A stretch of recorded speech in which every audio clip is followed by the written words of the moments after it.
Yeah, and here I want to show you, I mean, that special word, creative intensity, intensivnost kreativnosti, intensivnost tvorчества. You can look at those different industries which we had here, from the archive to the movie studio, and all in these places, all in these content industrial sites, the intensity of creativity is different. So if you look at the intensity of the creativity in a given institution, in a given structure, you understand more about those industries and those institutions as such. Then we have two open questions. Yeah, I'm speaking more than an hour. Maybe you have questions before we go further. Or it's I understand, and I will speak about it's a too economic approach to culture, and for you it's maybe not well accepted. I mean, yeah, you cannot speak about culture in those terms. No, I think it's interesting to listen. Yeah. So here we have two questions. First of all, I mean, if we go further and we try to understand that as culture as an element of the economy, then can we speak about cultural economy, or should we speak more about cultural industries in plural? And here, a cultural economy is an economic activity. What is cultural economy in that understanding? Let me to give a concrete example. If I'm doing a DVD about a Madonna concert, about the concert of Madonna, and I'm selling it in 2 million copies, then I can have a high opinion about Madonna's abilities, or I don't know what, in that particular way and art of cultural activities, but I'm doing it for money. It's quite clear that if I'm printing it in 2 million copies, I'm doing that. But if I'm supporting the, how you call that church, what you have vis-a-vis the Sioni, an old church here, where you have the whore. I mean, here in the old city you have that church where you have a famous whore. And then, anyhow, so you have a whore. Sorry? Yeah, but vis-a-vis the Sioni, I think. Somewhere there. Yeah. Yes, in Ancishati you have a whore, and the whore is doing records about old Georgian church songs. And I don't know in how many copies they can send that, but you can send it in 500 copies. Maybe 10,000, but I don't believe that. But you do it not, and you do it on a high quality, not because you want to sell 2 million copies, but you do it because you want to distribute an aesthetic value. But you are distributing that aesthetic value via a strict economic activity. You are doing a record.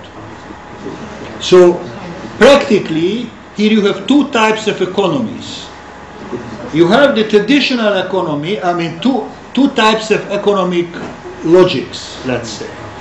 You have the logic of the economy of the Madonna record, which is very near to the, or not very near, it's equal to the logic of the soap industry or the car industry or any other industries. You're discovering, you're doing a fashionable subject and you are printing it in a maximum number of circulation for getting maximum money. And this is an economic logic.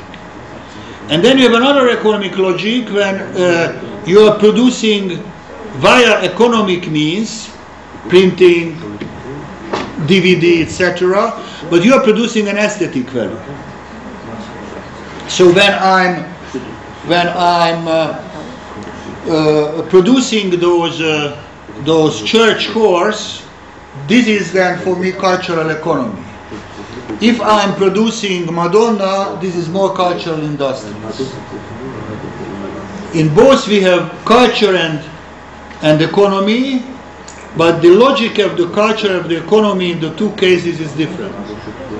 So therefore, we have two types of economic logics, two types of production philosophies, let's call it in that way. So that's maybe quite interesting. Naturally, for these cultural industries, Madonna, you have, the traditional rules of capitalist production. Concentration of the capital, to build up big complex organizations, to be representative of an efficient management, etc. In the other cases, it's not so important.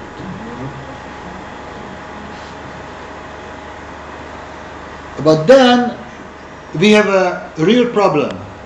We have here products both of the cultural economy and of the creative industries, where you have aesthetic or cultural value. So what is the cultural value of that? If the yellow press is part of the culture of the creative industries, no question is part of it. What is their cultural value? And how to define their cultural value? And then we have the questions. I'm just listing those questions. First of all, in this, if we are looking at that as artistic something, then first of all, in these modern subjects, it's very important to recapitulate the importance of the artist. The artist as a single creative man or woman, as a brand name, if you want.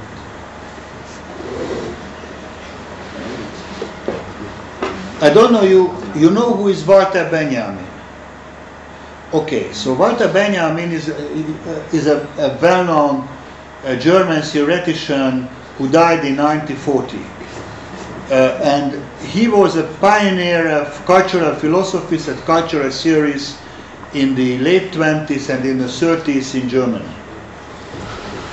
Translated into many languages, used by modern texts as a major cultural theorist. And in that text, among those texts which I leave with you, he has a famous article, a very famous article which is printed since that 1,000 times. He wrote that maybe in 29 or 31 about the importance of the artist in the epoch of the cultural reproduction, or cultural mechanical reproduction.